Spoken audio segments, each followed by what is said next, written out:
আপনারা সবাই জানেন, সবাই শিক্ষিত জ্ঞানী।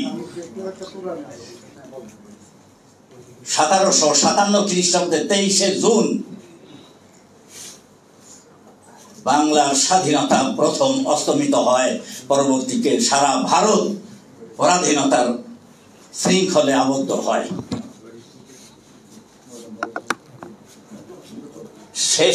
সেই সময় থেকে লক্ষ লক্ষ লোক নিহত হয়েছে স্বাধীনতার জন্য। মুসলমানগণ জগৎ শেঠ রায়দুর্লভ দের কারণে এই পরাধীনতা বরণ করেছিল। কায়েদে আজম মোহাম্মদ আলী জিন্নাহর জন্ম না হলে পাকিস্তান সৃষ্টি হতো না। পাকিস্তান সৃষ্টি না হলে বাংলাদেশ হতো না।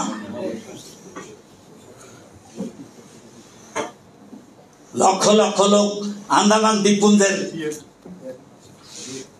ফাঁসি হয়েছে, মৃত্যুদণ্ড কার্যকর হয়েছে, তাদের লাশও ফিরে পায়নি এই স্বাধীনতার জন্য। কায়েদে আজম মোহাম্মদ আলী জিন্নাহর নেতৃত্বে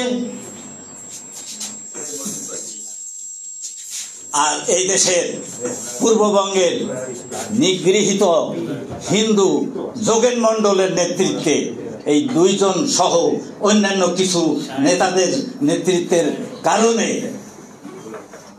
পাকিস্তান সৃষ্টি হয়েছিল এবং সেটা পরবর্তীতে বিভিন্ন কারণে বিভিন্ন মিথ্যা অভিযোগের উপরে আমাদের এই বাংলাদেশ নাম হয়েছে 1971 সাল থেকে। আমি 1971 সালে আমি একটা প্রতিষ্ঠানের পুলিশ বিভাগে চাকরি করতাম। আমি অস্ত্রপাতি দিয়ে আমি যখন হাজতে ছিলাম 71 সালে স্বাধীনতার 16 তারিখের পরে, আমাদের স্বাধীনতার 16 তারিখের পরে 18 তারিখে আমি মুক্তি পাই। কিন্তু তার আগে বিবিসির ভাষ্যকর বলেছিল বাংলাদেশ স্বাধীন হবেই, পরবর্তীকালে স্বাধীনতা রক্ষা করতে পারে কিনা সন্দেহ রয়ে যাবে। আমাদের সতর্ক থাকতে হবে, যে কোনো ভাবে আমরা স্বাধীন হয়েছি, পাকিস্তানের সাথে আমাদের সম্পর্ক রক্ষা করতে হবে, প্রতিবেশীদের সবাই সাথে আমাদের সম্পর্ক থাকবে, কিন্তু দেশ বিক্রি করে নয়। দেশের স্বাধীনতা সার্বভৌমত্ব আমাদেরকে রক্ষা করতে হবে। এজন্য আমাদের শপথ নিতে হবে, না হলে আবার সেই 1757 খ্রিস্টাব্দের অধ্যায়ে চলে যাবে। আমরা ভুল করি, ত্রুটি করি। আমাদের কায়েদে আজম মোহাম্মদ আলী জিন্নাহর জন্ম না হলে মুসলমান কমিউনিটি মুক্তি পেত না, পাকিস্তান সৃষ্টি হতো না, এই পূর্ববঙ্গ স্বাধীন হতো না। কায়েদে আজম মোহাম্মদ আলী জিন্নাহ এখন আমাদের জাতির পিতা আমরা স্বীকার করি না, কিন্তু আমাদের বন্ধুত্ব, আমাদের ফ্র্যাটার্নিটি, আমাদের ভ্রাতৃত্ব রক্ষা করে চলতে হবে।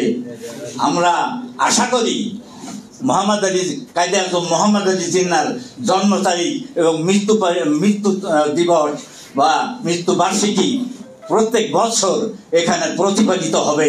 আসসালামু আলাইকুম। সবাইকে ধন্যবাদ জানিয়ে আমি আমার বক্তব্য শেষ করছি। আসসালামু আলাইকুম।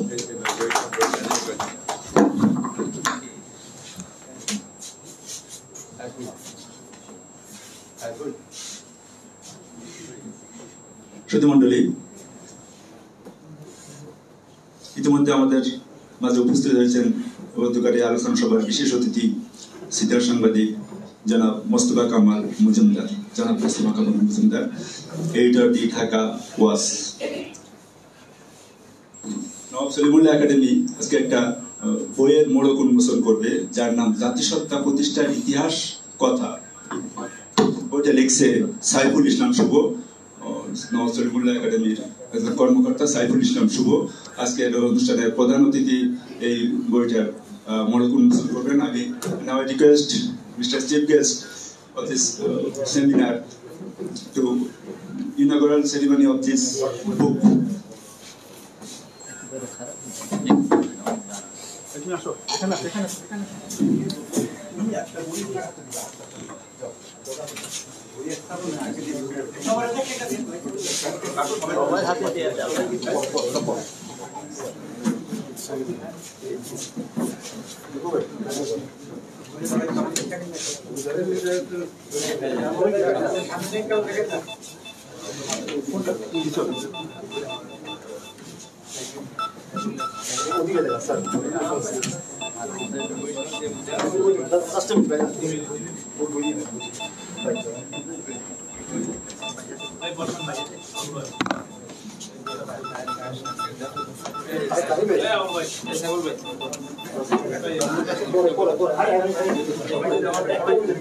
সবাইকে দেওয়া হবে, আপনার সিটে বসেন, সবাইকে দেওয়া হবে, সবাইকে বই দেওয়া হবে, প্লিজ সবাই বসেন, সবাইকে দেওয়া হবে, বিনা বললে সবাইকে দেওয়া হবে।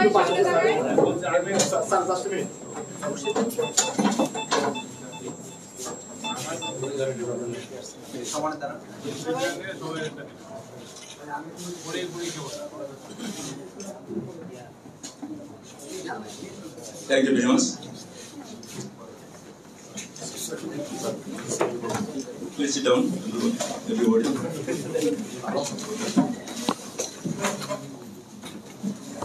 মন্ডলী, এতক্ষণ আমাদের নবাব সলিমুল্লাহ একাডেমি অন্যতম একজন সদস্য সাইফুল ইসলাম শুভ তার স্বরচিত জাতিসত্তা প্রতিষ্ঠার ইতিহাস এই বইটা মূলক উন্মোচন করলেন তার এই আলোচনা সভার প্রধান অতিথি। এ পর্যায়ে সংক্ষিপ্ত বক্তব্য রাখবেন নাগরিক পরিষদের আহ্বায়ক মোহাম্মদ শামসুদ্দিন।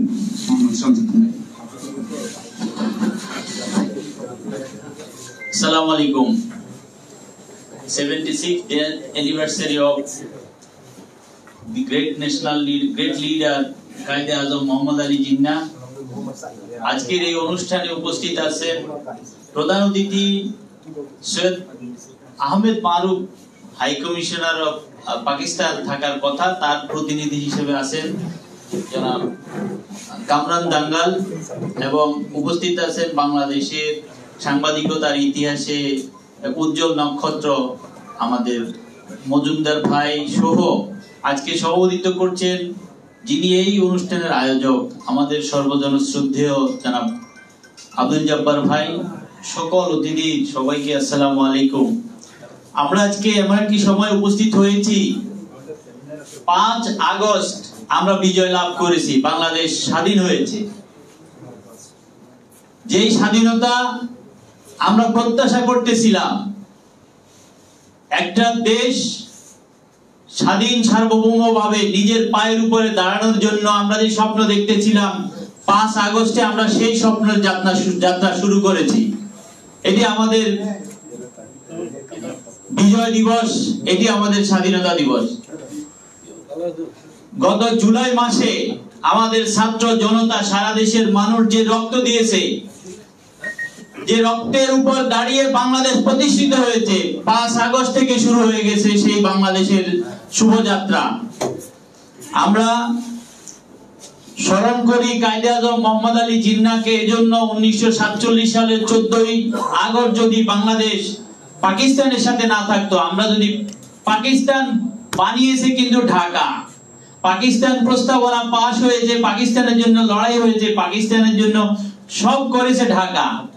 সুতরাং আমরা অংশীদার 1947 সালের আমাদের প্রথম স্বাধীনতা 14ই আগস্টে।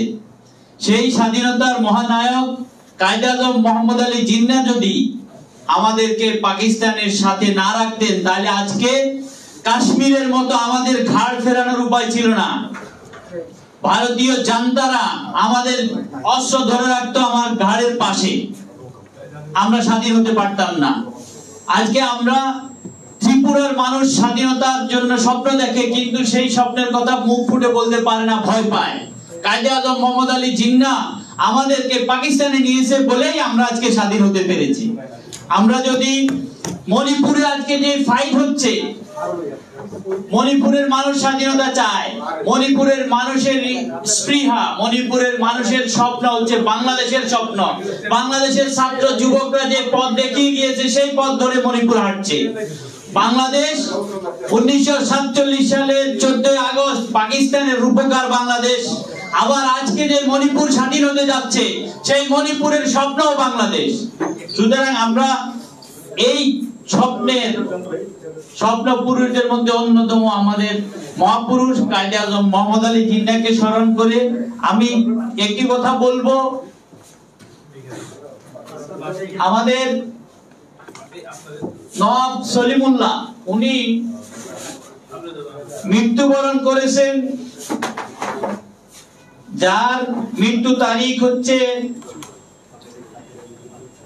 16 জানুয়ারি 1915 সাল। তাহলে আমি কেন নওয়াব স্যার সলিমুল্লাহর অবদান স্বীকার করতে গেলে দ্বিধাগ্রস্ত হই? নওয়াব স্যার সলিমুল্লাহ আমার জাতিসত্তার বীজ বপন করে গেছে। নওয়াব স্যার সলিমুল্লাহর আজকে জন্মদিন কবে, মৃত্যুদিন করে ঢাকা বিশ্ববিদ্যালয় থেকে পাশ করার পরে ছাত্র জানে না, অথচ তার অবদানে আজকে বিশ্ববিদ্যালয়। বুয়েটের ছাত্র জানে না যে নওয়াব স্যার সলিমুল্লাহর জন্ম দিবস কবে, মৃত্যু দিবস করে। এটি দুঃখজনক। আমরা একটা অত্যন্ত দুঃখজনক অবস্থার মধ্যে আমাদের দিনগুলো পার করতেছি। আমরা যদি দেখি যে আল্লামা ইকবাল পৃথিবীর মধ্যে সম্মানিত সর্বজন শ্রদ্ধেয় একজন কবি। আল্লামা ইকবালকে আমরা সম্মান করি, শ্রদ্ধা করি, শুধু না সারা পৃথিবীর মানুষ আল্লামা ইকবালকে সম্মান করে। 21 এপ্রিল 1938 সাল তার মৃত্যু দিবস। তাহলে আল্লামা ইকবালের নামে যদি হল থাকে কোনো অসুবিধা হয় আমাদের? আল্লামা ইকবালের নামে ঢাকা বিশ্ববিদ্যালয়ের হলের নাম পরিবর্তনের ক্ষেত্রে আমার কোনো প্রকার আমার জড়তা থাকার কথা না। এই নাম কেন পরিবর্তন হয়? আমরা যদি আল্লামা ইকবালের নাম, জিন্নাহ সাহেব মারা গেছেন 1948 সালে। 1971 সালে তো জিন্নাহ সাহেব জীবিত ছিল না। জিন্নাহ এভিনিউর নাম আমাকে কেন পরিবর্তন করতে হবে? আমাদেরকে বুঝতে হবে আমার জাতিসত্তার অভ্যন্তরে ভিন্ন একটি জিনিস বিরাজ করতেছে, যেই জিনিসটি হচ্ছে দিল্লির প্রতি ভয়, দিল্লির প্রতি আনুগত্য। যদি দিল্লির প্রতি ভয় থাকে, দিল্লির প্রতি অনুগত থাকে, তাহলে আমি স্বাধীন হতে পারলাম না। আমাকে মনে রাখতে হবে কোন প্রকার কারোর প্রতি জড়তা, ভয় রেখে কোন জাতিসত্তার বিকাশ হতে পারে না। আমি যদি প্রশ্ন আসে, আজকে আমরা যে স্বাধীনতা অর্জন করেছি 5ই আগস্ট, এই আগস্টের একটি স্লোগান ছিল দিল্লি না ঢাকা, ঢাকা ঢাকা। এই ক্ষেত্রে আমাদের সুস্পষ্টভাবে আমাদেরকে এই ছাত্র জনতা, এই শিশু, শৈশব, কিশোররা, ছাত্ররা, জনতারা, শ্রমিকরা শিক্ষা দিয়েছে যে দিল্লির প্রতি অনুগত থেকে বাংলা স্বাধীন থাকবে না। আমাকে স্বাধীন হতে গেলে অবশ্যই দিল্লির আনুগত্য ছাড়তে হবে। স্বাধীন সার্বভৌম সভরেন বাংলাদেশ, সভরেনটি ঢাকা, সভরেন বাংলাদেশ যদি আমি না অর্জন করতে পারি, আমার স্বাধীনতা অর্থবহ হবে না। আর সেই ক্ষেত্রে আমাকে মনে রাখতে হবে 1971 সালের পর কায়েদে আজম মোহাম্মদ আলী জিন্নাহর নামে আমার হল পরিবর্তনের নাম হলো কেন? জিন্নাহ এভিনিউর নাম পরিবর্তন হলো কেন? আমার আল্লামা ইকবালের হলের নাম পরিবর্তন হলো কেন? কারণ দিল্লি চায় বা ঢাকা যেন দিল্লির প্রতি অনুগত থাকে।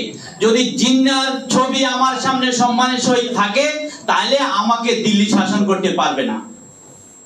এই জন্য আমাদেরকে সুস্পষ্টভাবে জানতে হবে যে আমার জাতিসত্তার বিকাশের জন্য আমাকে একটা নৈতিক সার্বভৌম একটা শক্তি নিয়ে দাঁড়াইতে হবে, যেই শক্তিকে কারো কাছে মাথা নত করলে চলবে না। আঞ্চলিকভাবে আমার চীন এবং পাকিস্তানের সাথে সুসম্পর্ক রাখতে হবে। কেন? কারণ আমাকে যেই থ্রেট মোকাবেলা করতে হচ্ছে, সীমান্তে আমার বর্ডার কিলিং হচ্ছে, আমার ওয়ার্ডার শেয়ার, আমার যেই ওয়ার্ডার জাস্টিস নাই, তাই আমাকে কোথায় যেতে হবে? আমাকে অবশ্যই চীন এবং পাকিস্তানের সাথে সুসম্পর্ক রেখে এই বার্গেনিং এ জিততে হবে। আমাকে মনে রাখতে হবে যদি আমি দিল্লির কাছ থেকে পরিপূর্ণভাবে স্বাধীন হতে না পারি, তাহলে কায়েদে আজম মোহাম্মদ আলী জিন্নাহর প্রতি যদি সম্মান দিতে না পারি, তাহলে আমার জাতিসত্তার কিন্তু আমি সঠিক জায়গায় উপস্থাপন করতে পারবো না। আর যদি জাতিসত্তার উপস্থাপন করতে না পারি, আমি যদি গোদামিল দিয়ে চলি, এই স্বাধীনতা থাকবে না। যে কোনো অবস্থাতে আমাকে নৈতিক শক্তি নিয়ে, সার্বভৌম চিন্তা নিয়ে, সার্বভৌম জাতি হিসেবে দাঁড়াইতে হবে। কায়েদে আজম মোহাম্মদ আলী জিন্নাহ শুধু পাকিস্তানের নেতা না, ঢাকারও নেতা। শুধু ঢাকার নেতা না, তিনি দিল্লিরও নেতা। কারণ দিল্লিতে আজকে স্বাধীনতা অর্জন করতে পারতেন না যদি গান্ধী, প্যাটেল আর নেহরুরা যেভাবে কম্প্রোমাইজ করি সেই ইংরেজদের সাথে টেবিলের নিচ দিয়ে কম্প্রোমাইজ করে চলছিল। জিন্নাহর মতো যদি বেটা পুরুষ যদি না থাকতো, তাহলে ভারত স্বাধীন হতো না। সুতরাং দিল্লির নেতাও মোহাম্মদ আলী জিন্নাহ, ঢাকার নেতাও মোহাম্মদ আলী জিন্নাহ, ইসলামাবাদ, করাচি, পিন্ডির নেতাও মোহাম্মদ আলী জিন্নাহ। তার নেতৃত্ব অবদানকে অস্বীকার করলে চলবে না। সকলকে ধন্যবাদ। আসসালামু আলাইকুম। ধন্যবাদ ভাই।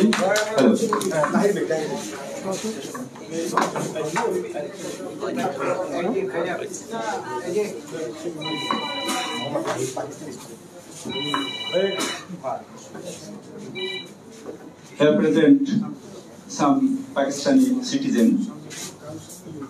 They are some students in Bangladesh.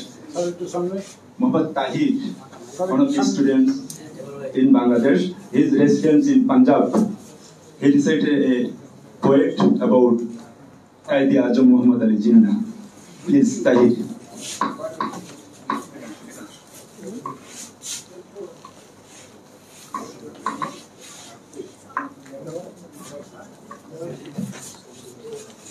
আসসালামু আলাইকুম। আমি সাইফুল ইসলাম শুভ ভাইকে শুভকামনা জানাচ্ছি। উনি পাকিস্তানের জাতির পিতা কায়েদে আজম মোহাম্মদ আলী জিন্নাহ রহমাতুল্লাহের উপর বই লিখেছেন। আজকে ওই বই উন্মোচন। তো আমরা ওনাকে মন থেকে ধন্যবাদ জানাচ্ছি, উনি অনেক বড় কাজ করেছেন। তো আমরা আজকে কায়েদে আজম রহমাতুল্লাহের জি আমি এখানে বাংলা ভাষা ও সাহিত্য নিয়ে পড়াশোনা করি। আর আজকে আমরা আমাদের জাতির পিতা ওনার স্মরণে আমরা একটি গান গাইব। तो ওটাই আপনার সামনে पेश করতেছি। अच्छा, मैं पाकिस्तानी हूँ, पाकिस्तानी तालिब इल्म हूँ और हम यहाँ पर कायदे आज़म मोहम्मद अली जिन्नाह रहमतुल्लाह अलैह उनकी शान में एक नगमा पढ़ेंगे। तो आप तमाम हाज़रीन से गुजारिश है आप ज़रूर इसको समाअत फरमाएं। मिल्लत का पासबां है मोहम्मद अली जिन्नाह, हाँ मोहम्मद अली जिन्नाह। मिल्लत है जिस्म जान है मोहम्मद अली जिन्नाह, मोहम्मद अली जिन्नाह। मिल्लत का हस्बा है मोहम्मद अली जिन्नाह, मोहम्मद अली जिन्नाह। तस्वीर अज़्म जान वफा रूह हुर्रियत, तस्वीर अज़्म जान वफा रूह हुर्रियत। है कौन बेउमा है मोहम्मद अली जिन्नाह, मोहम्मद अली जिन्नाह। मिल्लत का पासबां है मोहम्मद अली जिन्नाह, मोहम्मद अली जिन्नाह। मिल्लत हुई है जिंदा फिर उसकी पुकार से, मिल्लत हुई है जिंदा फिर उसकी पुकार से। तकदीर की आज़ान है मोहम्मद अली जिन्नाह, मोहम्मद अली जिन्नाह। मिल्लत का पासबां है मोहम्मद अली जिन्नाह, मोहम्मद अली जिन्नाह। सच शुक्र फिर है घर में सफर अपना कारवां, सच शुक्र फिर है घर में सफर अपना कारवां, और मेरे कारवां है मोहम्मद अली जिना, मोहम्मद अली जिना, मिल्लत का पासबां है मोहम्मद अली जिना, मोहम्मद अली जिना। ऐ कौम अपने कायदे आज़म की कद्र कर, ऐ कौम अपने कायदे आज़म की कद्र कर, इस्लाम का निशान है मोहम्मद अली जिना, मोहम्मद अली जिना, इस्लाम का निशान है मोहम्मद अली जिना, मोहम्मद अली जिना, मिल्लत का कारवां है मोहम्मद अली जिना, मोहम्मद अली जिना। थैंक यू, धन्यवाद। Thank you. Both two are Pakistani, Muhammad Tahir and Kamran Abbas.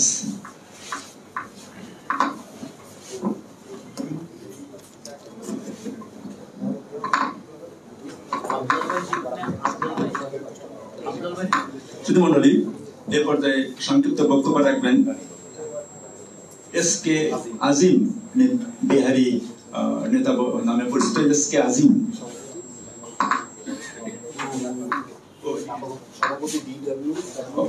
S K. আজিম সভাপতি BMWDC।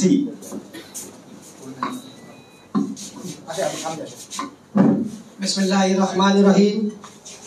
अस्सलामुअलैकुम।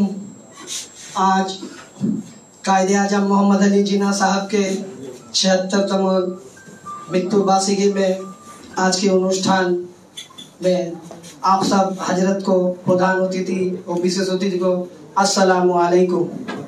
इससे बहुत खुशी महसूस हो रहा है जो 15-16 साल बाद हम लोग उर्दू में और यहाँ भी प्रोग्राम में शामिल हो सका। इसके लिए ये प्रोग्राम का जो आयोजन किया उनके लिए दिल से मेरे शुक्रिया और धन्यवाद है। जेहेतु हम लोग मीरपुर, मोहम्मदपुर, हमारे बाप दादा पाकिस्तान के नाम पे मारे गए, जेहेतु भारत से आके इस देश को पाकिस्तान बनाए। बेशक अगर जिन्ना साहब नहीं रहते तो एशिया महादेश में मुसलमान का कोई मुल्क ना रहता। मोहम्मद अली जिन्ना साहब के लिए हम लोग एक पाकिस्तान पाया मुस्लिम, जहाँ पे हम लोग अपनी इज्जत से अपनी इस्लाम कायम करके रह सक रहे हैं।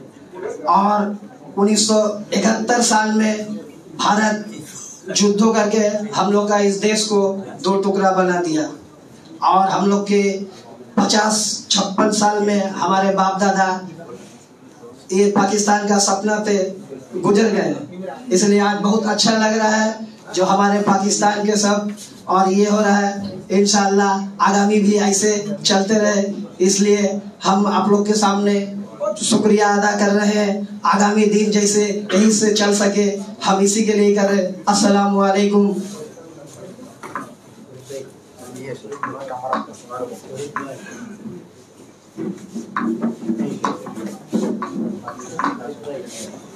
মন্ডলী, এ পর্যায়ে সংক্ষিপ্ত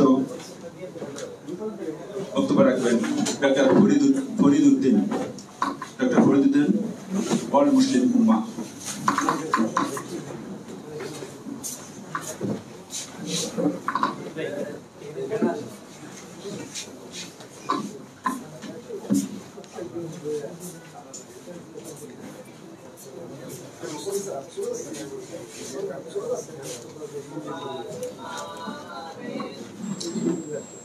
Mr. President, Muhammad Abdul Jabbar, and Chief Guest, His Excellency Syed Maruf Ali, High Commissioner, Islamic Republic of Pakistan. Dear speakers, distinguished audience, अस्सलाम वालेकुम रहमतुल्लाहि व बरकातहू। जनाब Quaid-e-Azam Mohammad Ali Jinnah, he is not only the asset of Pakistan, he is the asset of whole Muslim world.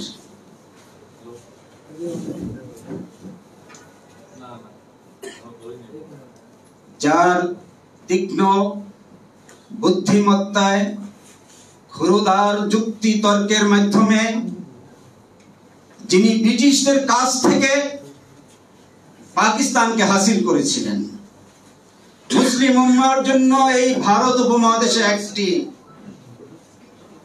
আলাদা রাষ্ট্র তিনি গঠন করতে পেরেছিলেন। তার যুক্তিমত্তার সাথে, তার বুদ্ধিমত্তার সাথে আমার তো মনে হয় মহাত্মা গান্ধী শিশু স্বরূপ ছিলেন। তার কাছে ভারতের কোন নেতা তার বুদ্ধিমত্তার সাথে আর যুক্তি তর্কের সামনে টিকতে পারেনি। তিনি শুধু ভারতেরই সম্মানিত নাগরিক ছিলেন না, তিনি ব্রিটিশের ভাইসরয় বলেন, বিদেশের রানী বলেন, সবার কাছে তিনি সম্মানিত পার্সন ছিলেন, যার যুক্তি তর্কের সামনে তাদের মাথা নত করে এদেশে মুসলিমদের জন্য আলাদা রাষ্ট্র দিতে তারা বাধ্য হয়েছিল। বাংলাদেশ এবং পাকিস্তান একটা ভ্রাতৃপ্রতিম দেশ। আমরা ভাইয়ের বন্ধনে আবদ্ধ। আমাদের অতীতের নেতৃবৃন্দের ভুলের কারণে আমাদের ভিতরে যে দূরত্ব সৃষ্টি হয়েছিল সেটাকে আমাকে নিরসন করতে হবে, কারণ আমাদের ইজ্জতের জন্য, আমাদের সম্মানের জন্য, আমাদের বেঁচে থাকার জন্য এটা প্রয়োজন। আজকে একদিকে পাকিস্তান আর একদিকে বাংলাদেশ, মাঝখানে একটা মুশরিক জাতি, তারা হিংস্র সবল, কালনাগিনীর হিংস্র সবল দেওয়ার জন্য সবসময় প্রস্তুত রয়েছে। এদের আঘাত থেকে বাঁচতে হলে আমাদেরকে ঐক্যবদ্ধ হতে হবে। আজকে ভারতের 7 কন্যা রাজ্যকে রক্ষার জন্য তাদের চিকেন নেক যথেষ্ট নয়, তাদেরকে এখন টাইগার নেক করতে হবে। বাংলাদেশের ভূখণ্ড তাদের প্রয়োজন আছে, এমনকি পার্বত্য চট্টগ্রামও তাদের কবজায় নিয়ে যেতে হবে। সুতরাং এই আগ্রাসন থেকে বাঁচতে হলে, এই দেশকে, এই জাতির, এদেশের স্বাধীনতাকে টিকিয়ে রাখতে হলে আমাদেরকে আমাদের ভাইয়ের সহযোগিতা দরকার হবে, চায়নার সহযোগিতা করতে হবে, দরকার হবে। আমি বিশেষ করে বলবো, তুরস্ক একদিন এই সারা বিশ্বে মুসলিম খেলাফত পরিচালনা করেছিল। তোমরা মুসলমানদের স্বার্থের পিছনে তোমাদেরকে সবচেয়ে প্রথম এগিয়ে আসতে হবে। আজকে কাশ্মীর, আজকে ফিলিস্তিন, আজকে সিরিয়া এবং বাংলাদেশের উপর যে আধিপত্য বিস্তার করার জন্য সাম্রাজ্যবাদী শক্তি সেম দৃষ্টি নিক্ষেপ করেছে, এর মোকাবেলায় তোমাদেরকে মুসলমানদের স্বার্থে এগিয়ে আসতে হবে। আজকে আমরা মুসলিম বিশ্ববিদ্যে এক দেহের মতো আমরা না হতে পারি, এক ইউনিটি নিয়ে যদি আমরা এগিয়ে যেতে না পারি, তাহলে আমাদেরকে সাম্রাজ্যবাদী শক্তির অধীনে নির্যাতিত, নিষ্পেষিত হতে হবে। আমাদের মুক্তির কোনো গ্যারান্টি নেই। মুসলমানরা যখন এক থাকবে, একক শক্তি নিয়ে আগে আসবে, তখন এক মুসলমান আর এক মুসলমানের সাহায্যকারী হবে। মুসলমানদের জন্য কোনো মুশরিক ইহুদি নাসারারা সাহায্যকারী হবে না, আমাদের সাহায্যকারী হবে আমাদের ভাইয়েরা। কিন্তু আজকে মুসলিম বিশ্ব ঐক্যবদ্ধ নয়। অল মুসলিমকে আমাদেরকে ঐক্যবদ্ধ হতে হবে। আগামী দিনে যদি আমরা টিকে থাকতে চাই, তাহলে আমাদের ঐক্যবদ্ধ হওয়ার বিকল্প কোনো কিছু নাই। আমি সে কথাই স্মরণ করে দিতে চাই সবার কাছে, আসুন আমরা মুসলিমরা ভেদাভেদ সৃষ্টি না করে পরস্পর ঐক্যবদ্ধ হয়ে আমরা এগিয়ে যাই। আমি সবশেষে কাজী নজরুল ইসলামের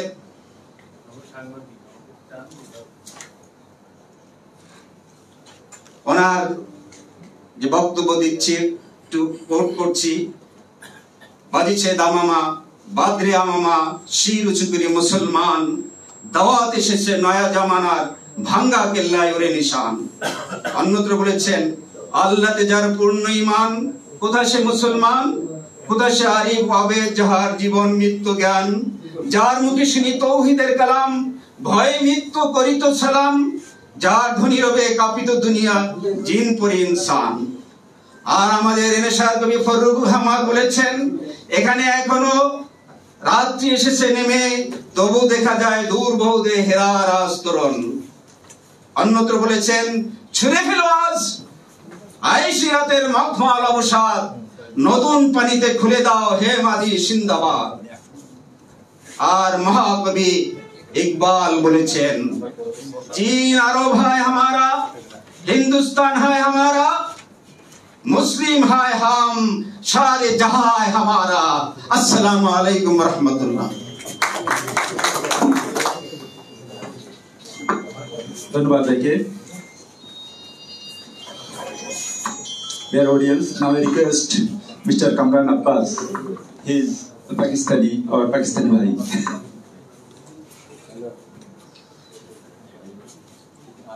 আমি একজন পাকিস্তানি নাগরিক, তো আমি একটু বাংলায় চেষ্টা করব বলার জন্য। যদি কোনো ভুল থাকে মাফ করবেন। মাননীয় সভাপতি আর সম্মানিত অতিবৃন্দ, আমার প্রথম আমি সাইফুল ইসলাম সাহেবকে ধন্যবাদ জানাচ্ছি। উনি আমাদের জাতির পিতা এবং একটা বই লিখছে, আমার পক্ষ থেকে ওনাকে ধন্যবাদ। আমার বক্তব্যের শিরোনাম হচ্ছে আমাদের দৃষ্টিতে বিংশ শতাব্দীর মহান নেতা, সম্মানিত সভাপতি। বিংশ শতাব্দী তার গতিপথ নিতে চলেছে। এই শতাব্দীর বড় ধরনের দুর্ঘটনা ঘটেছে। বৈশ্বিক যুদ্ধ দেখুন, পারমাণবিক বোমের ধ্বংসশীলা দেখুন। দেখা গেছে দেশ ঘুরতে আর পতনের, দেখা গেছে সে পুরুষদের গৌরব সময় মতো ফাঁস দিয়েছিলেন। কায়েদে আজম যোদ্ধা শাসক ছিলেন না, উনি হতে যুদ্ধ বিগ্রহ নিয়ে বিশ্বাস করতেন না। উনি ছিলেন শান্তি ও নিরাপত্তার বাহক। আপনার ব্যক্তিত্ব ও চারিত্র এমন মহান ও উজ্জ্বল যে ওই শতাব্দীর কোন ব্যক্তি আপনার তালনা প্রশংসনীয় গ্রহণ ছিল না। আপনি তরবারি নিয়ে নয় বরং কলম মাধ্যমে ইনকলাব নিয়ে এসেছেন। আপনার সবাইকে ধন্যবাদ, ও যদি কোনো ভুল থাকে সময়গুলো মাফ করবেন। ধন্যবাদ, many many thanks Kamran Abbas. শ্রোতা মন্ডলী, এ পর্যায়ে সংক্ষিপ্ত বক্তব্য রাখার জন্য অনুরোধ জানাচ্ছি ইন্ডিয়ান অরিজিন উর্দুভাষী কাউন্সিলের সম্মানিত প্রেসিডেন্ট জনাব আফজাল ওয়ারসি ভাইকে। জনাব আফজাল ওয়ারসি।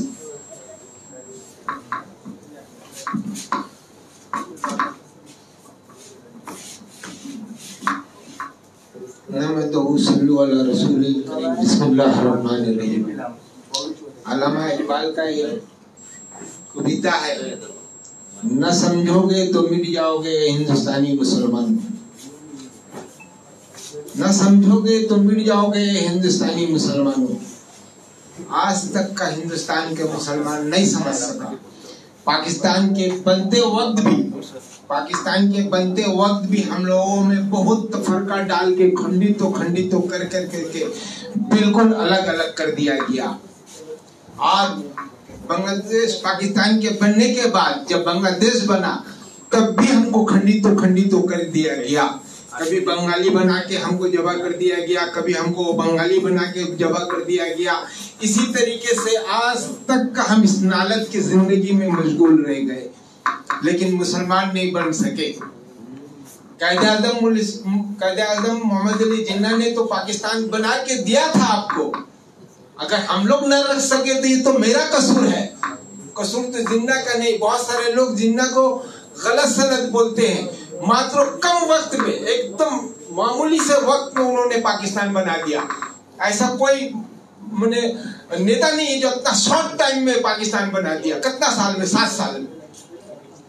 और लोग तकरीर कर रहे हैं, लेकिन इस दौरान में एक घटना जो घटा उर्दू वालों के साथ 1946 जो मनी मार्ट में डायरेक्ट एक्शन हुआ था, उस डायरेक्ट एक्शन को जो मनी मार्ट में जो हुआ, उसके कत्ल के एवज में गांधी जो बांग्लादेश में आया छागल नैया में, छागल नैया में आकर के यहाँ से जब वो बिहार गया तो कलकत्ता का बदला उसने बिहार में लिया और 50,000 आदमी बिहार का मारा गया। उस 50,000 आदमी के एवज में हमको बांग्लादेश पे आने में मजबूर होना पड़ा, वरना हम बांग्लादेश भौगोलिक सीमाना से बिहार से इधर नहीं आते। हमको आने में मजबूर किया गया क्योंकि दंगल जब बिहार जब नोआखाली को हुआ, इसका बदला जब नोआखाली का बदला जब वो बिहार में लिया तो हम 50,000 आदमी वहां कत्ल हो गए।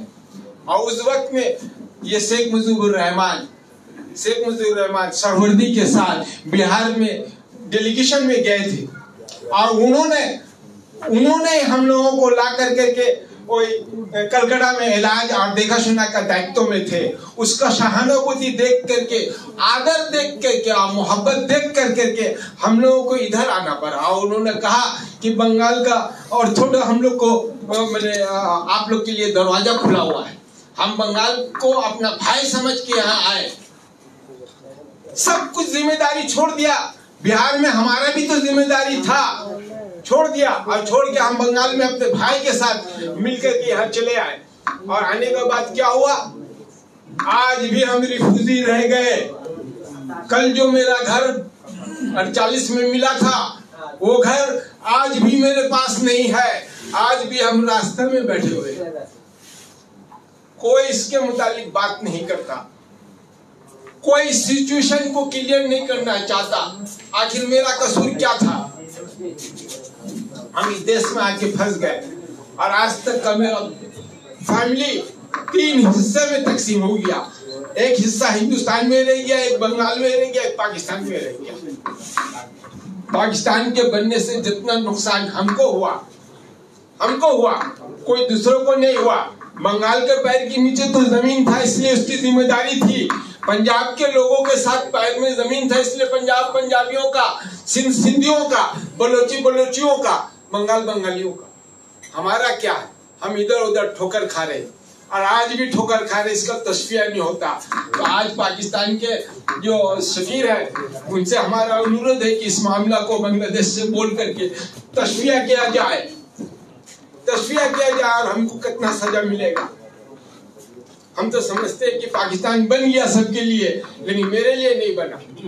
हमारे लिए पाकिस्तान नहीं रहा, हमारे लिए पाकिस्तान रहा। पाकिस्तान हम कल भी रो रहे हैं, आज भी रो रहे हैं। मेरा माँ, मेरा 3 भाई पाकिस्तान में और हम यहाँ, मेरा बाकी रिश्तेदार सब हिंदुस्तान में। इस हालत में हम यहाँ पर आके कशमकश के जिंदगी गुजार रहे हैं। इससे ज्यादा कुछ नहीं बोलेंगे, लेकिन फिर भी पाकिस्तान हमारा बाप दादा ने बनाया, इसलिए हम लोग पाकिस्तान को बचा के रखने के लिए हर मुमकिन कोशिश करते हैं।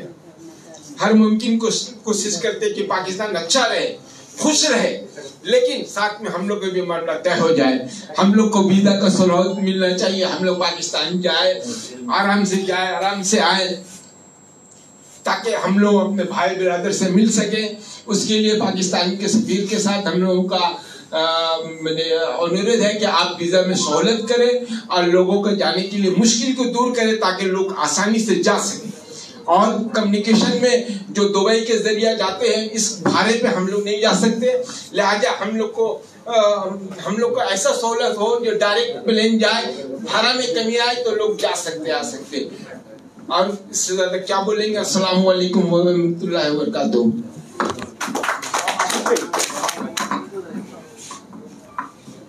धन्यवाद।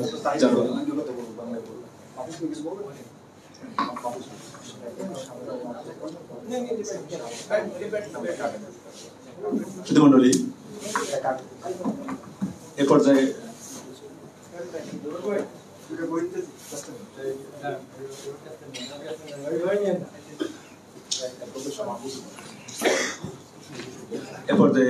সংক্ষিপ্ত বক্তব্য রাখবেন শাহ মাহফুজুল হক, বিশিষ্ট আইনজীবী জনাব মাহফুজুল হক ভাই সংক্ষিপ্ত বক্তব্য রাখবেন।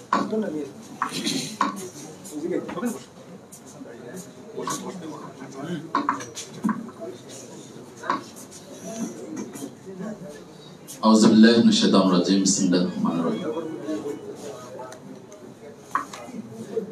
Honorable President, the chief guest, Your Excellency Syed Ahmed Maruf, High Commissioner of Pakistan, and the honorable guest, journalists, and the delegates. Assalamu alaikum wa rahmatullah.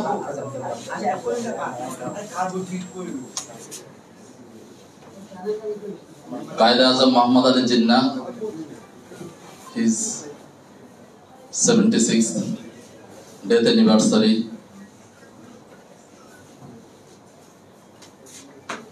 program. Today we remember him with great honor, because without his birth or without his leadership, we didn't get the Pakistan. If we didn't get the Pakistan, then it is impossible for us to be independent, to get the Bangladesh. Quaid-e-Azam Muhammad Ali Jinnah জন্ম না হলে হয়তো পাকিস্তান প্রতিষ্ঠা হওয়া সম্ভব হতো না, এবং পাকিস্তান প্রতিষ্ঠা না হলে আজকে আমাদের যে বাংলাদেশ, সে বাংলাদেশ হওয়া সম্ভব হতো না। কারণ আমরা জানি যে আজকের যে আধিপত্যবাদী শক্তি, তারা তাদের অধীনে আমাদের মতো যে কিছু ক্ষুদ্র রাষ্ট্র ছিল, হায়দ্রাবাদ, সেটি কিন্তু হারিয়ে গেছে, একীভূত হয়ে গেছে। সিকিম হারিয়ে গেছে, একীভূত হয়ে গেছে। বল মাছের গ্রাসে সবকিছু ভিতরে ঢুকে যাচ্ছে।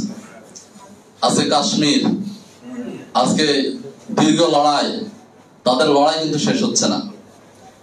এটা প্রমাণ করে যে পাকিস্তান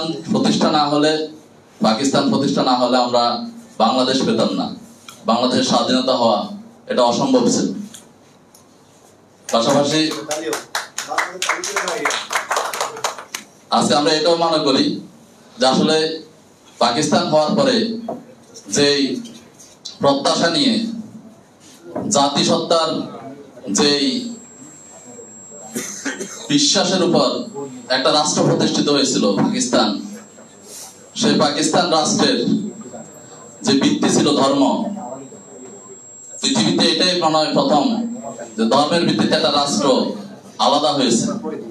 কিন্তু দুর্ভাগ্য হচ্ছে সেই পাকিস্তান রাষ্ট্রের যে ভিত্তি, তৎকালীন শাসক গোষ্ঠী সেই ধর্মীয় বিশ্বাস বা ভ্রাতৃত্বের যে সম্পর্ক, সেই সম্পর্ককে গুরুত্ব না দিয়ে সেখানে ক্ষমতার যে দাপট বা ক্ষমতার যে দ্বন্দ্ব, ক্ষমতাকে চিরস্থায়ী করার জন্য সেদিন ইয়াহিয়া খান বা আইয়ুব খান তারা যে ভূমিকা রেখেছিল বাংলাদেশের ব্যাপারে, সেটিও বাংলাদেশের মানুষ হিসেবে আমাদের কাছে সেটা কাঙ্ক্ষিত ছিল না, বা সেটা আমাদের কাঙ্ক্ষিত না। সেদিন যদি আমাদের আপোষ এবং সমঝোতার ভিত্তিতে এবং সেই সমস্যাগুলো আলোচনার ভিত্তিতে সমাধান করা যেত, তাহলে আজকে পাকিস্তান সারা পৃথিবীতে নেতৃত্বের আসনে সমাসীন হতে পারত বলে আমাদের বিশ্বাস। এবং Pakistan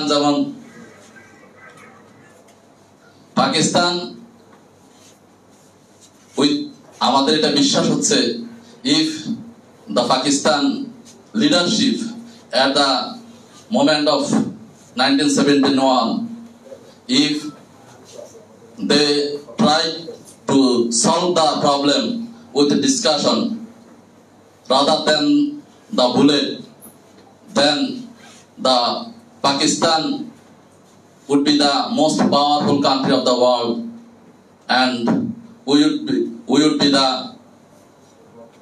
superpower of the world, and we have the atom bomb, we have the ownership with the atom bomb and the others power.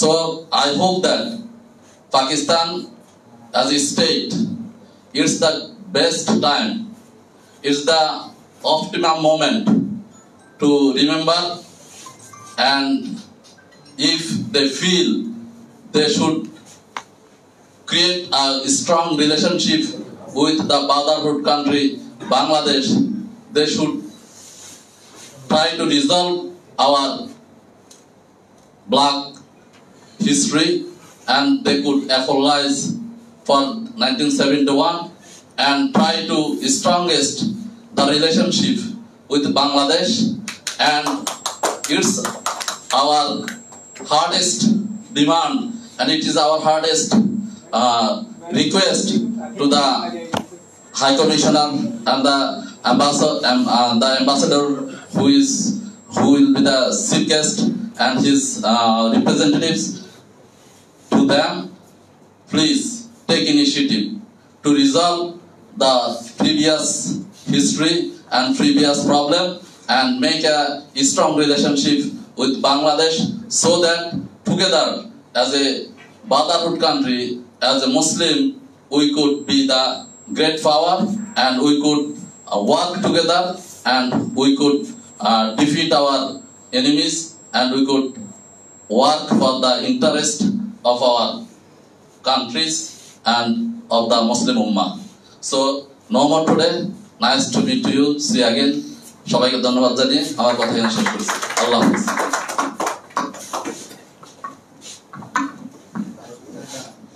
Thank you mister Mahfuzul Haque advocate. এখন একটু একটা কাওয়ালি শোনা যেতে পারে, আমার পাকিস্তানি ভাই উনি একটা কাওয়ালি গেয়ে শোনাবেন। মোহাম্মদ তাহির ভাই একটা কাওয়ালি শোনাবেন আপনাদের।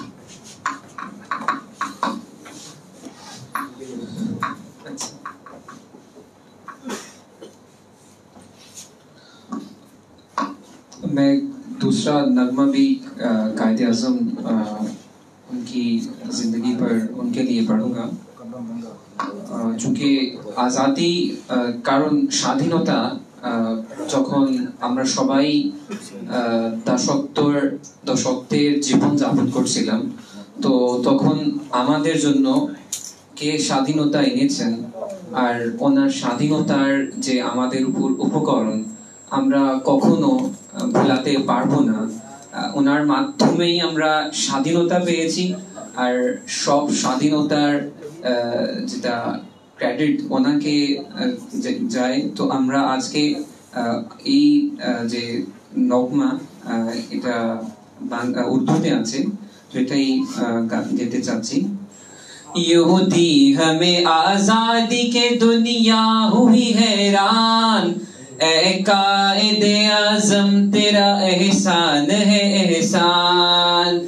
यहूदी हमें आजादी के दुनिया हुई हैरान, ए कायदे आज़म तेरा एहसान है एहसान। तेरा एहसान है तेरा एहसान, तेरा एहसान है तेरा एहसान। हर सिमत मुसलमानों पे छाई थी तबाही, मुल्क अपना था और गैरों के हाथों में थी शाही।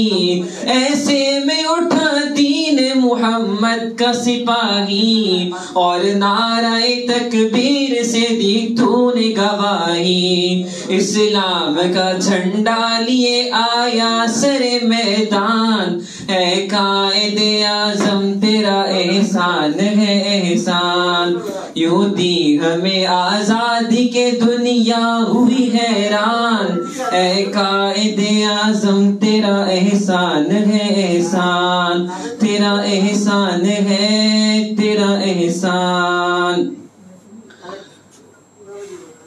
देखा था जो इकबाल ने एक ख्वाब सुहाना, उस ख्वाब को एक रोज हकीकत है बनाना। ये सोचा तूने जो फंसा तुझ पे जमाना, हर चाल से चाहा तुझे दुश्मन ने हराना। मारा वो तूने दाव के दुश्मन भी गए मान। ऐ कायदे आज़म तेरा एहसान है एहसान, तेरा एहसान है तेरा एहसान।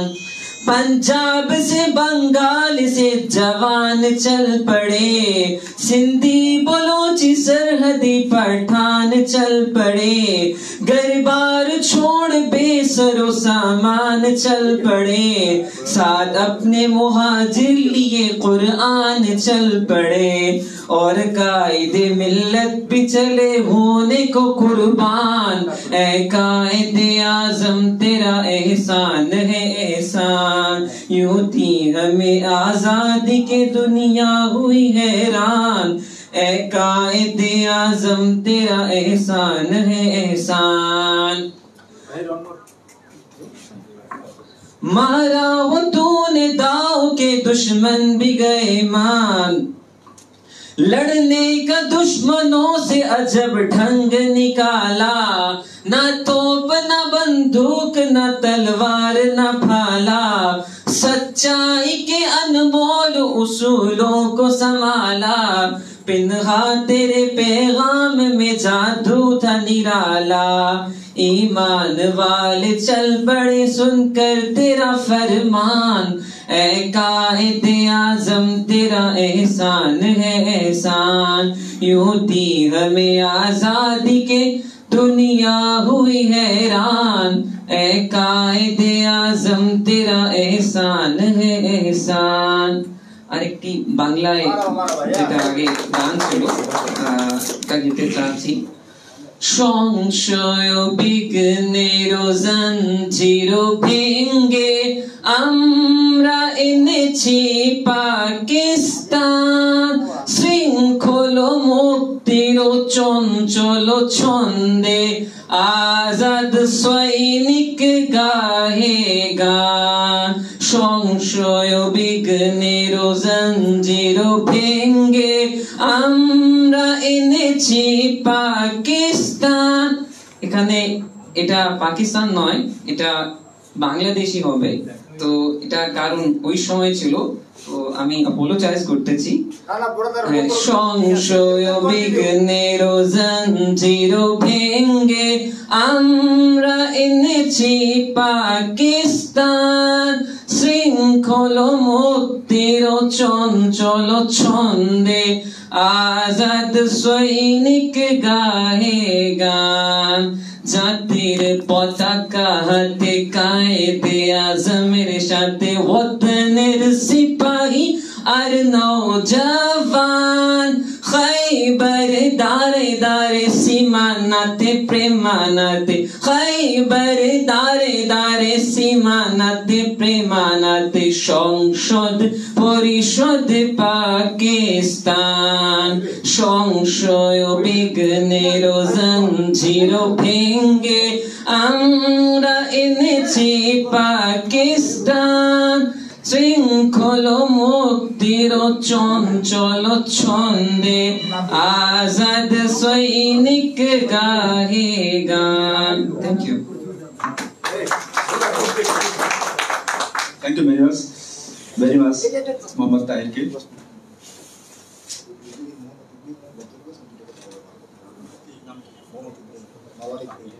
এ পর্যায়ে সংক্ষিপ্ত বক্তব্য রাখছেন জনাব মাওলানা ইব্রাহিম সাহেব। জনাব মাওলানা ইব্রাহিম।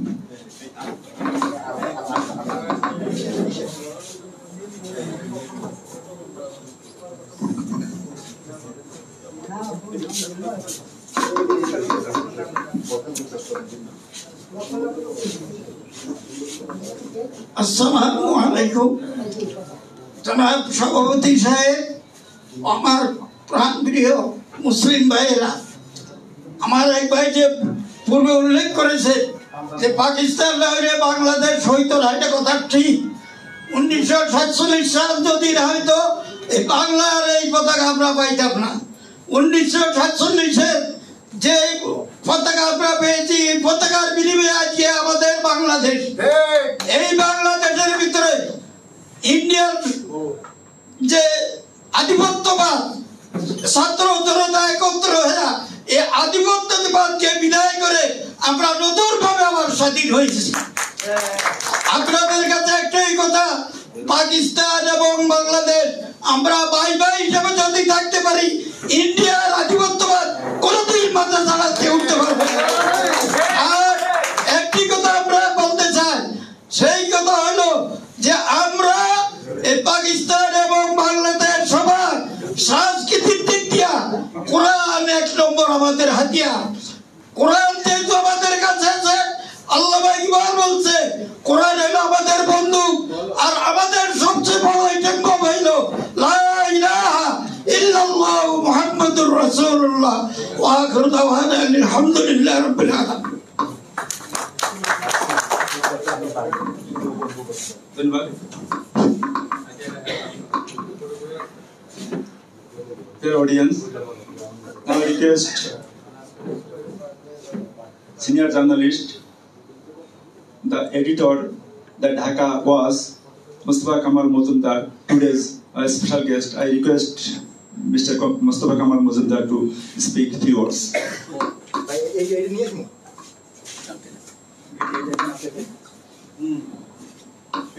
Bismillahirrahmanirrahim.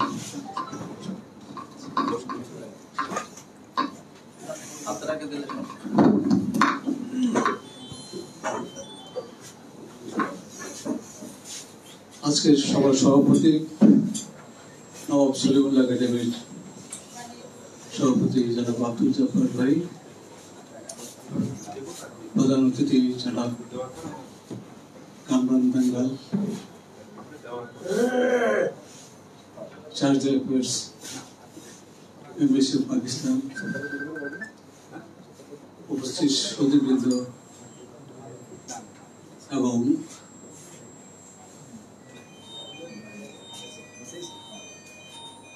অতিথি ও সুধীবৃন্দ, আজকে একটা বেশ ভালো আলোচনা আয়োজন করেছেন জাফর ভাই। উনি আমাকে ডাকলে আমি না আসতে পারি না, আশা লাগে। আর উপলক্ষ তো বেশ বড়,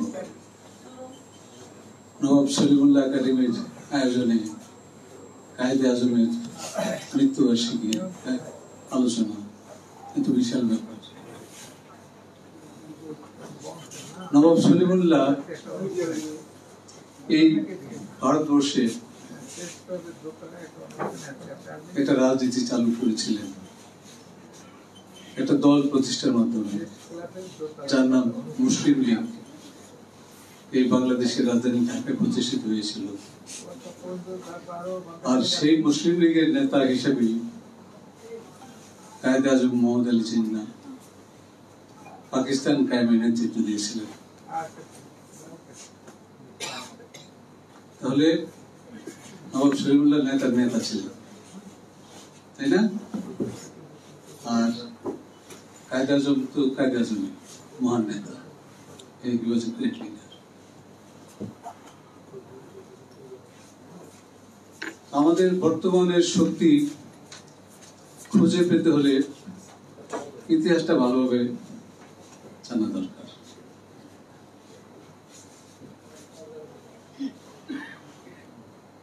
বাংলাদেশের মানুষ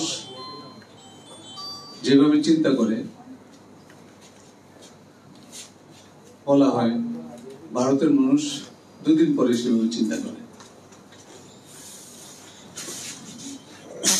ভারতকে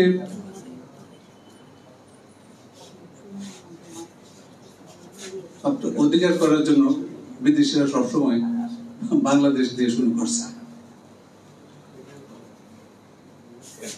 আর এই বাংলাদেশি ভারতের নেতৃত্ব দিয়েছেন বিভিন্ন সময়। সাংস্কৃতিক, রাজনৈতিক, অর্থনৈতিক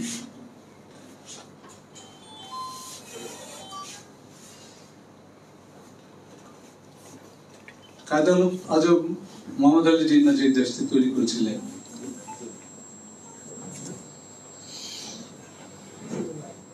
সেই দেশটি অনেকগুলো ইতিহাস সৃষ্টি করে গেছে, কিন্তু দেশটা ভৌগোলিকভাবে ঐক্যবদ্ধ থাকতে পারে নাই। ঐক্যবদ্ধ থাকতে পারে নাই পরবর্তী নেতৃত্বের দুর্বলতার জন্য। এটা একটা বাস্তবতা। বাংলাদেশের মানুষ স্বাধীনতা যুদ্ধ করে স্বাধীন হয়েছে অনেক রক্তের বিনিময়ে, কিন্তু আমরা জানি এখনকার যে পাকিস্তান, সেখানকার মানুষ কৃতজ্ঞ চিত্তে স্মরণ করে যে বাংলাদেশে মুসলিম লীগ তৈরি হয়েছিল, সেই মুসলিম লীগের নেতারা তারা যে পাকিস্তান বসবাস করে সে পাকিস্তান তৈরি করেছিল। আমাদের বাংলাদেশের বড় বড় নেতাদের নামে পাকিস্তানে বিভিন্ন ইনস্টিটিউশন আছে, রাস্তাঘাট আছে। তো এগুলো ঐতিহাসিক বিষয়।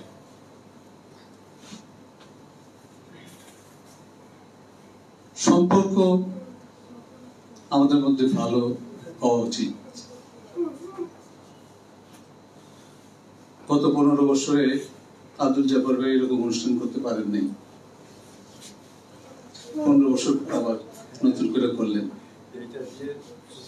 এটা দিয়ে শুরু করলেন। তো এটাও একটা তাৎপর্যপূর্ণ ঘটনা। আধিপত্যবাদী শক্তির চাপে এবং তাদের দোষকদের চাপে এদেশের মানুষ সত্য কথা বলা বন্ধ হয়ে গেছিল। Now they have again started telling the truth. আসলে ধামাচাপা দিয়ে ইতিহাস হয় না, ইতিহাসের নিজস্ব গতি আছে। আর সস্তা সেন্টিমেন্টের উপরে হয় না। এদেশের মানুষ যে যুদ্ধ করেছিল সেটা তো সস্তা কোনো সেন্টিমেন্ট ছিল না। মুসলিম লীগ একটা পৃথক আবাসভূমির জন্য সংগ্রাম করেছে। কেন করেছে? কারণ যে সংযুক্ত দেশ একসময় ছিল সেখানে মুসলমানরা ছিল নিষ্পেষিত। পাকিস্তান কায়েমের পরপরই মুসলিম লীগের নেতৃত্বে, মুসলিম লীগ সরকারের নেতৃত্বে এই দেশে জমিদারি প্রথা বাতিল করে দেওয়া হয়। জমিদারি প্রথা বাতিল করে দেওয়া হয় এই জন্য যে জমিদারদের 90% ছিল ভিন্ন ধর্মের। তাতে কিছু আসে যায় না, কিন্তু এখানে ইম্পর্টেন্ট যে জিনিসটি সেটা হলো সেই জমিদাররা সাধারণ মানুষের উপর অনেক জুলুম করতেন। তাদের মৌলিক মানবাধিকার গুলো তারা মেনে চলতেন না, তাদের অর্থনৈতিক ভাবে শোষণ করতেন। তো সেই শোষণ থেকে মুক্তির জন্য মুসলিম লীগ যে একটা বুর্জোয়া পার্টি, সে একটা আন্দোলন করলো কৃষক শ্রমিকের পক্ষে, কৃষক শ্রমিকদের মুক্তি দেওয়ার জন্য।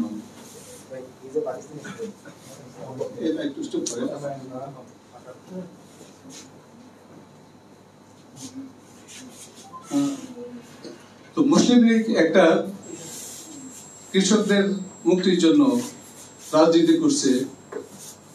এটা অনেকে শুনলে অবাক হয়, কিভাবে এটা সম্ভব? মুসলিম লীগের নেতারা তো জমিদার শ্রেণীর ছিলেন, তারাও রাইটিস্ট ছিলেন, তারা জমিদের কথা উচ্ছেদ করলেন কিভাবে? আসলে বাংলাদেশের যে সমাজ ব্যবস্থা সম্পর্কে তাদের খুব গভীর আন্ডারস্ট্যান্ডিং ছিল। স্বাধীন রাষ্ট্রের জন্য সংগ্রাম করার আগে প্রথমে তারা চেষ্টা করেছিলেন যে বঙ্গভঙ্গ যেটা ব্রিটিশ করেছিল সেটাকে ধরে রাখার জন্য। যখন সেটা ধরে রাখা গেল না, তখন তারা চেষ্টা করলেন এদেশের সাংস্কৃতিক মুক্তির একটা রাস্তা করা যায় কিনা।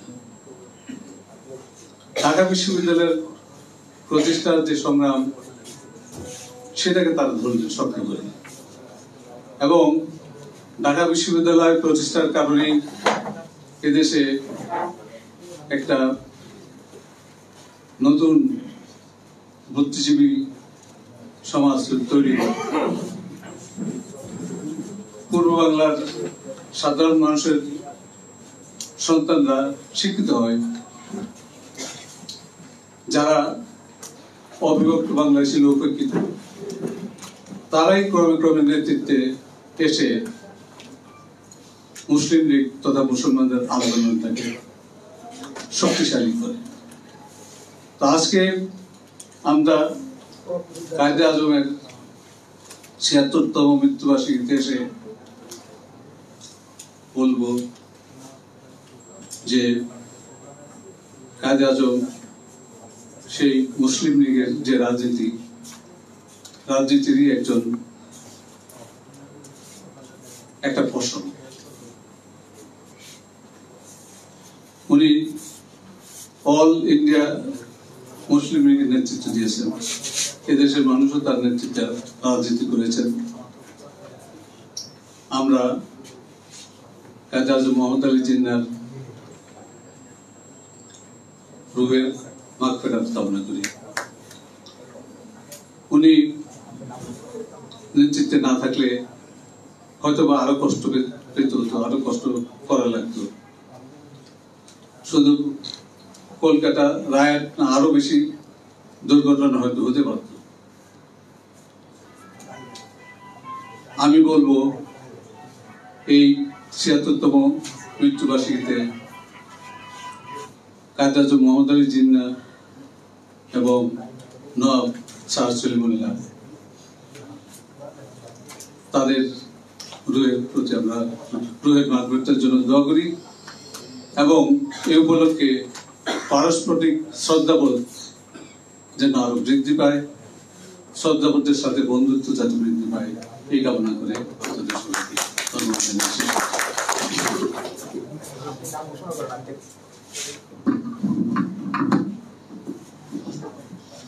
ধন্যবাদ মোস্তফা কামাল ভাইকে। মন্ডলী, নওয়াব সলিমুল্লাহ একাডেমি বিশেষ ক্ষেত্রে অবদানের জন্য কিছু লোককে ব্যক্তিকে একটা অ্যাওয়ার্ড দেবে। তো আমরা এই অ্যাওয়ার্ডটা আমি দিন চাচ্ছি আমাদের থেকে। তো আমি নাম ঘোষণা করব, আপনারা চিফ গেস্টের কাছ থেকে এটা নিয়ে নেবেন।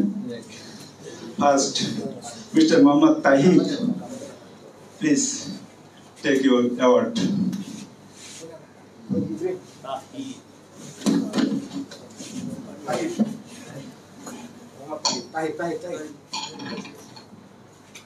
তারপরেটা জানো, এই শুভ তারপরে কার নাম জানো? পরবর্তী আসবেন মিস্টার আবু মুসা মাহি, তিনি ফিলোসফার। আবু মুসা মাহি, আবু মুসা মাহি, আবু মহি মুসা, আবু মহি মুসা অনেকগুলো বইয়ের লেখক, দার্শনিকের উপর বিভিন্ন বইয়ের লেখক উনি।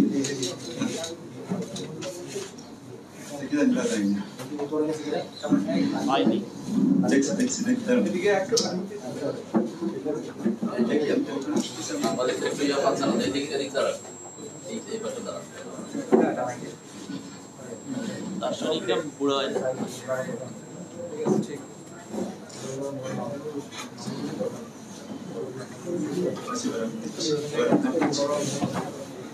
এ পর্যায়ে অ্যাওয়ার্ড গ্রহণ করবেন মিস্টার ইমরান হাসান।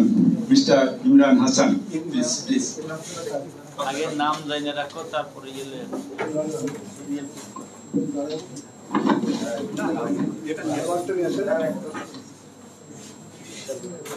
পরিচয় দেন। Imran Hasan is Nawab family, member of Nawab family.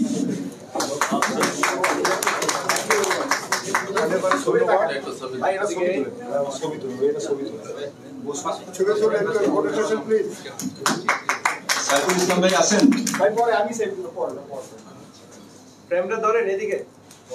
Mamun Rashid ভাই আছেন নাকি? মামুন রশিদ ভাই, মামুন রশিদ ভাই আছেন?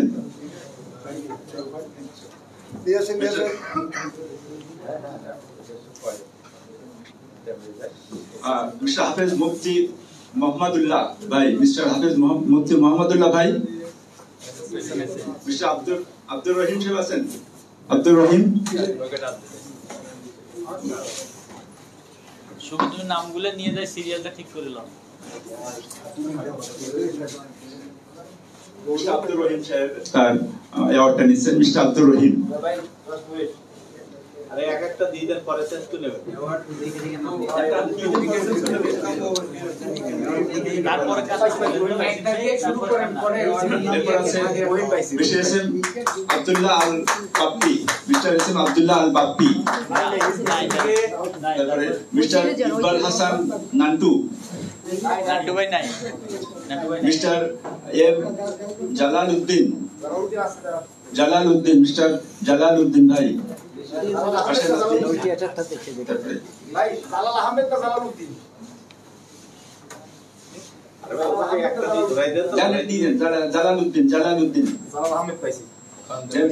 পরে নাম দেখি ঠিক করে নিয়ে মিস্টার মাহবুবুর রহমান চৌধুরী। মাহবুবুর রহমান চৌধুরী। তারপরে নাম জানালো mister Alauddin. Mister Alauddin PK. Mister Alauddin PK. Mister Mohammad Harun. Mister Mohammad Harun. Mister Ramzan Ali, media activist Ramzan Ali. Mohammad Nurul Huda Duke. Nurul Huda Duke. इसके गुलाम अकबर। इसके गुलाम अकबर, शेख गुलाम अकबर। মামুনের সাথে লাও। मिस्टर জালাল আহমেদ। এই আকবর ভাই। Mister Jalal Ahmed. Mister Mamunul Haque Chowdhury.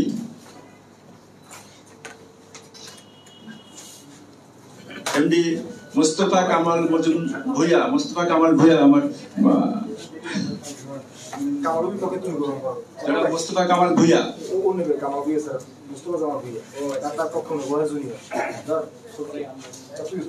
Mister মুস্তাহিদ Faruk বিল্লাহ। মুস্তাহিদ বিল্লাহ ফারুকি। মুস্তাহিদ বিল্লাহ ফারুকি।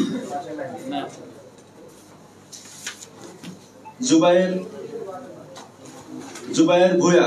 जनाब जुबायर भूया।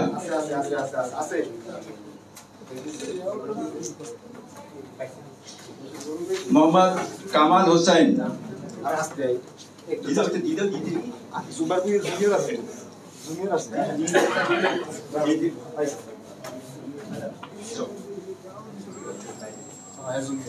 কামাল হোসেন আছেন?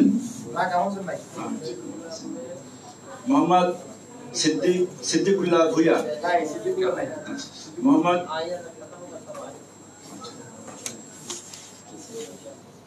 মোহাম্মদ হোসেন FCMA আছেন? মোহাম্মদ হোসেন, জনাব মোহাম্মদ হোসেন। এটা শেষ পর্যায়ে মোহাম্মদ সাইদুর রহমান। আমার তাইজ ভাই হচ্ছে পারভেজ হোসেন।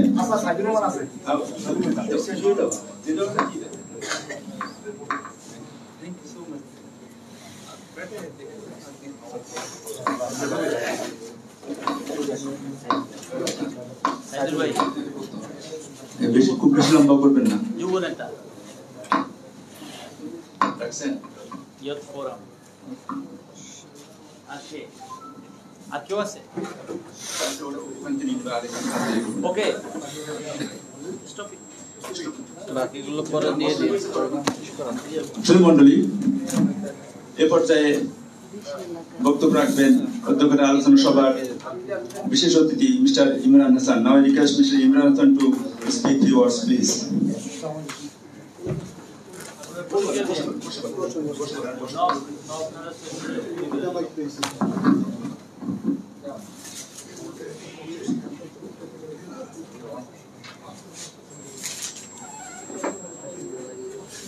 কই যান ভাই?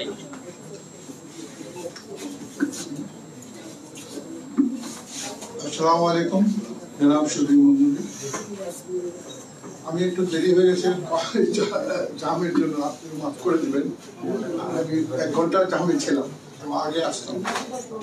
তো আজকে জনাব কায়েদ আজম মোহাম্মদ আলী জিন্নাহ সম্পর্কে বলতে গেলে তো অনেক কিছু বলা আছে, কিন্তু ধরেন সংক্ষেপে আমি আপনাকে আমি যতগুলি জিনিস আমি পড়েছি, আমি একজন সোশিওলজির ছাত্র ঢাকা ইউনিভার্সিটি।